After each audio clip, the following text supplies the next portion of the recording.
आज ही डाउनलोड करें Skymet mobile app, पूछे मौसम का हाल अपनी पसंदीदा भाषा में और रहे बाकियों से एक कदम आगे। नमस्ते दोस्तों, मेरा नाम महेश फलावत है। आज 17 मार्च हो चुकी है और अगले 3 से 4 दिनों का जो मौसम अपडेट है उसके बारे में बात करेंगे। ये तो आपको मालूम है कि जनवरी फरवरी गर्म थे और मार्च के महीने में भी हीट वेव ऑलरेडी आ गई है कई इलाकों में, और उड़ीसा में देखा जाए तो सीवियर हीट वेव आई है। राजस्थान, गुजरात और महाराष्ट्र में कुछ तापमान गिरना शुरू हुए हैं क्योंकि उत्तरी हवाएं, ये बर्फीली हवाएं जो है यहाँ तक पहुंच रही हैं, इसके कारण टेम्परेचर गिरे हैं। पिछले 2 दिनों में टेम्परेचर में कुछ गिरावट हुई है। और इस समय अगर हम मानसून के बारे में बात करें, क्योंकि अब धीरे धीरे अब क्या है कि मार्च का महीना लगभग समाप्त हो जाएगा, अप्रैल और मई 2 महीने के बाद मानसून दस्तक दे देगा। तो मानसून का सबसे ज्यादा इंतजार रहता है पूरे भारत को कि हमारे जो 60% से ज्यादा जो हमारे भाई और बहन हैं वो खेती पर निर्भर करते हैं, और देखा जाए तो पूरा देश ही खेती पर निर्भर करता है। अगर फसल ज्यादा होगी, अच्छी उपज होगी, तो इससे क्या होगा, सबको फायदा होगा और सबके लिए ये जो खाद्यान्न है इसकी आपूर्ति ठीक ठाक होगी और बहुत ज्यादा रेट नहीं बढ़ेंगे, और खास करके फसलों को नुकसान कम होगा अगर मानसून अच्छा होता है। तो जो अल नीनो है और ला नीना, 2 फैक्टर हैं जो मानसून को बहुत तेजी से प्रभावित करते हैं, और एक इंडियन ओशन डाइपोल है, उसका बहुत ज्यादा असर फिलहाल दिखाई नहीं देता। तो अल नीनो जब बनता है उस समय, अल नीनो का मतलब है कि पूर्वी प्रशांत भूमध्य रेखीय प्रशांत महासागर में समुद्री सतह के तापमान ज्यादा होते हैं, जहाँ ज्यादा गर्मी होती है वहां बादल ज्यादा बनते हैं, बारिश ज्यादा होती है। पश्चिमी प्रशांत महासागर और जो हमारा एरिया है साउथ ईस्ट एशिया का, यहाँ पर थोड़ा सा ठंडा मौसम रहता है, यानी कि तापमान कम होते हैं और बादल कम बनते हैं। तो उससे जो हमारा मानसून है वो थोड़ा सा कमजोर हो जाता है। लेकिन अच्छी बात यह है कि जो ला नीना बना हुआ था वो अभी, मतलब जो अल नीनो था वो धीरे धीरे ला नीना बन गया है। ला नीना में हमारे साइड में जो ट्रेड विंड होती है वो स्ट्रांग हो जाती है, और वहां से जो गर्म पानी है वो पश्चिमी प्रशांत महासागर और हमारी साइड में आ जाता है, जिससे कि जो बादल ज्यादा बनते हैं। लेकिन ये जो ला नीना बना है ये कमजोर है, बहुत ज्यादा स्ट्रांग नहीं रहेगा, टिक नहीं पाएगा, और मानसून से पहले न्यूट्रल कंडीशन यानी सामान्य कंडीशन आ जाएगी। सामान्य कंडीशन और ला नीना दोनों ही हमारे मानसून के लिए सहायक होते हैं। तो ऐसा लग रहा है कि इस बार नॉर्मल मानसून होगा। नॉर्मल मानसून होता है कि जो सामान्य, जो 100% अगर मान के चलते हैं तो 96 से 104% यानी 96 से 104% जो लॉन्ग पीरियड एवरेज का जो बारिश होती है 1 जून से 30 सितंबर का जो एवरेज होता है उसका 96 से 104% को नॉर्मल कहते हैं। तो नॉर्मल होने की उम्मीद ज्यादा दिखाई दे रही है। हो सकता है कि 100% से कुछ ज्यादा ही हो जाए। इसके बारे में हम 10 अप्रैल के आसपास अपना विस्तृत जो फोरकास्ट है वो जारी करेंगे। लेकिन ये मैं आपको बता दूं कि चिंता वाली बात नहीं है, इस बार मानसून ठीक ठाक रहने की उम्मीद अभी फिलहाल दिखाई दे रही है। इसके बारे में डिटेल में बात करेंगे। तो वेस्टर्न डिस्टर्बेंस आगे निकल चुका है, उत्तरी हवाएं चल रही हैं जो पंजाब, हरियाणा, पाकिस्तान, राजस्थान, गुजरात, मध्य प्रदेश, उत्तर प्रदेश, दिल्ली, ये सारे इलाकों में अगले 2 दिनों तक टेम्परेचर को कुछ और गिराएंगी, यानी कुछ गर्मी से राहत मिलेगी। तेज हवाएं चलेंगी गंगा के मैदानी क्षेत्रों में। एक एंटी साइक्लोन है जो बंगाल की खाड़ी में है, इसका असर आपको 18 और 19 तारीख से दिखाई देना शुरू होगा, उसके बारे में बात करेंगे। तो ये आज जो 17 तारीख का मौसम है उसमें देखिए पहाड़ों पर बहुत हल्की बूंदाबांदी कहीं कहीं पे हो सकती है। नेपाल की पहाड़ियों पर रहेगी। पूर्वोत्तर राज्यों में अगर देखा जाए तो अरुणाचल प्रदेश में ठीक ठाक स्नोफॉल और बारिश होगी। पूर्वी असम में और नागालैंड में भी अच्छी बारिश की संभावना नजर आ रही है। और ये हल्के फुल्के बादल गंगे पश्चिम बंगाल साइड में हैं, जो यहाँ पर एक आध जगह पर बूंदाबांदी हो सकती है, बादल वगैरह छा सकते हैं। केरल में भी इसी तरह का मौसम रहेगा। लेकिन हवाएं देखिए आप उत्तरी चलना शुरू हुई हैं और ये तेजी से चल रही हैं, जिसके कारण क्या होगा कि ये गंगा के मैदानी क्षेत्रों में, बिहार में और उत्तर प्रदेश के सारे इलाकों में तेज हवाएं चलेंगी, और राजस्थान वगैरह और गुजरात तक और मध्य प्रदेश तक टेम्परेचर थोड़े से आज भी गिर सकते हैं। लेकिन उसके बाद जो है ये इसमें बदलाव आएगा। आप देखिए हवाएं जो है वो इस तरह से घूमना शुरू हो जाएंगी, यानी कि ये जो यहाँ पे गर्मी वाली हवाएं ये आना शुरू हो जाएंगी राजस्थान में और गुजरात में और महाराष्ट्र में। तो यहाँ पर ये टेम्परेचर जो है बढ़ने लगेंगे। लेकिन ये जो इलाका है ये आपका, ये जो सर्द हवा है, ये पूरा जो इलाका है आपका, यानी कि पंजाब, हरियाणा, दिल्ली, उत्तर प्रदेश और बिहार और ऊपर वाले पश्चिम बंगाल, यहाँ पर टेम्परेचर गिरेंगे।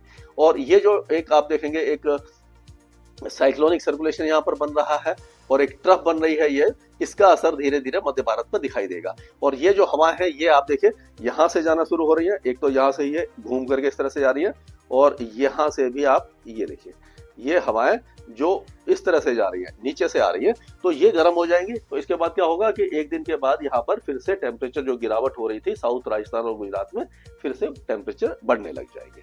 और ये अगर 19 तारीख की बात करें तो 19 तारीख में अब देखिए पहाड़ों पर उत्तराखंड और हिमाचल में कुछ बारिश है, और एक ये साइक्लोनिक सर्कुलेशन यहाँ पर बन रहा है। अगर देखा जाए तो ये देखिए, ये साइक्लोनिक सर्कुलेशन कैसे देखते हैं कि हवाओं का डायरेक्शन देखते हैं। ये घड़ी की उल्टी दिशा में हवा घूम रही है, इससे साइक्लोनिक सर्कुलेशन आपको पता लग गया। और ये देखिए यहाँ से भी ये घड़ी की उल्टी दिशा में जा रही है, यहाँ से ये देखिए ये, तो ये जो है बीच में ट्रफ बन गई, यानी कि जहां से ये मुड़ रही हवा उसके बीच में लाइन खींचा तो ये ट्रफ बन गई। यहाँ पर विपरीत चक्रवाती हवाओं का क्षेत्र है। यहाँ पर क्या है, विपरीत चक्रवाती हवाओं का क्षेत्र का मतलब है ये घड़ी की दिशा में घूम रही हवा, और यहाँ से ये नमी लेकर के आ रही है, तो ये ट्रफ हो गई, यहाँ से नमी आ रही है। और ये जो इसका असर है, इसके कारण क्या होगा कि बारिश की गतिविधियां ये आपका जो मध्य प्रदेश है, छत्तीसगढ़, विदर्भ और उड़ीसा में दिखाई दे रही है। ये 19 तारीख की है, और 20 तारीख को ये देखिए ट्रफ और ज्यादा स्ट्रॉन्ग हो रही है, तो ये छत्तीसगढ़ में, उड़ीसा में और पूर्वी मध्य प्रदेश और विदर्भ में बारिश की गतिविधियां अच्छी होने की संभावना आपको दिखाई दे रही है। दिल्ली एनसीआर में भी छुटपुट बौछारें पड़ सकती हैं। तो ये अगर हम देखें एक एक राज्य को अगर देखते हैं तो आप देखिए कि अब यहाँ पर जम्मू कश्मीर, गिलगित बाल्टिस्तान, मुजफ्फराबाद, लद्दाख, यहाँ पर कोई खास वेदर एक्टिविटी नहीं। अगले 4-5 दिनों तक मौसम लगभग साफ रहेगा, हल्के फुल्के बादल छा सकते हैं।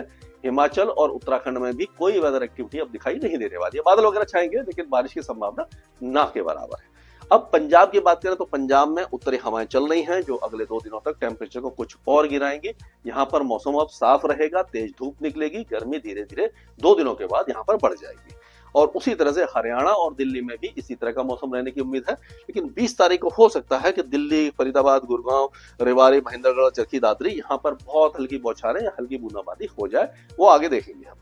अब उत्तर प्रदेश की बात करें तो उत्तर प्रदेश में जो हवाएं हैं वो अब उत्तर पश्चिमी दिशा से काफी तेज चलेंगी, और उससे क्या होगा कि जो टेम्परेचर थोड़े से गिरेंगे, और दिन के समय जो गर्मी है तो रहेगी, यानी धूप तो रहेगी, लेकिन तेज जो ठंडी हवाएं हैं उससे कुछ राहत जरूर मिलेगी। बिहार में भी इसी तरह का मौसम रहेगा, झारखंड में भी, और उप हिमालय पश्चिम बंगाल में भी तेज हवाएं चलेंगी।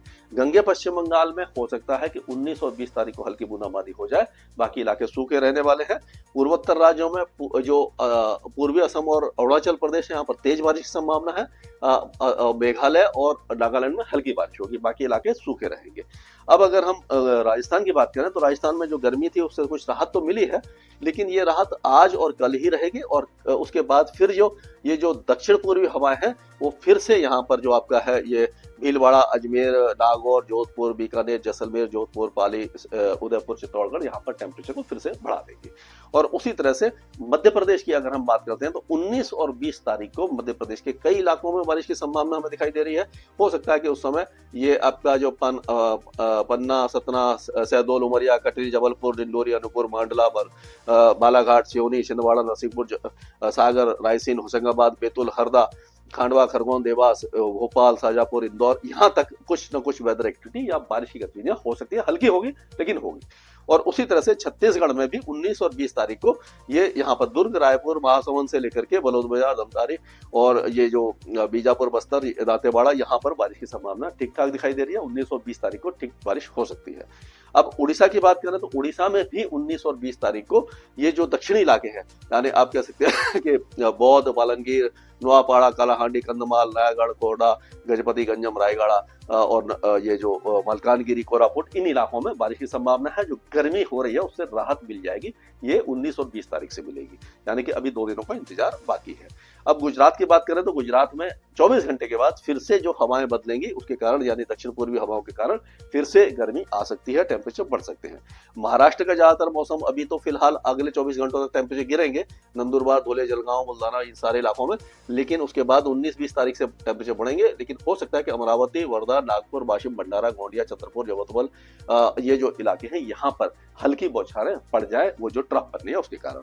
और उसी तरह से तेलंगाना के उत्तरी जिलों में भी आदिलाबाद, निर्मल, निजामाबाद, जगतल और ये जो इलाके हैं यहाँ करीमनगर वगैरह में, यहाँ पर बारिश की संभावना हमें नजर आ रही है। और आंध्र प्रदेश का मौसम लगभग साफ रहेगा, शुष्क रहेगा।